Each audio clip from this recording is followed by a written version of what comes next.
প্রতি বছর মাদার্স ডেতে মায়ের কাছে থাকলেও এবছর সেটা আর হয়ে ওঠেনি। তবে সবশেষে মায়ের জন্য একটা ছোট্ট সারপ্রাইজ ছিল, সেটাও তোমাদের সাথে শেয়ার করছি। তবে তার আগে পৌঁছে গিয়েছিলাম আমরা কলকাতায়, আর সেখানকারই কিছু মুহূর্ত তোমাদের সাথে শেয়ার করব। ক্লাস করবার পর একটু ঘোরাঘুরি করতে কার না ভালো লাগে, সেজন্যই কালীঘাট হয়ে সোজা পৌঁছে গেলাম লেক মলে।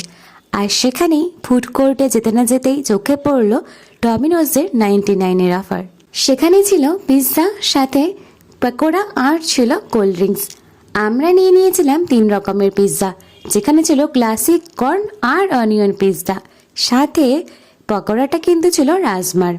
প্রত্যেকটাই কিন্তু দারুণ লাগছিল খেতে। ফেরার পথে 150 বছরের পুরনো বলরামস থেকে নিয়ে নিয়েছিলাম মায়ের জন্য স্পেশালি পনির চিজ রোল, আর ছিল মোচার চপ, যেটা খেতে কিন্তু দারুণ লেগেছিল।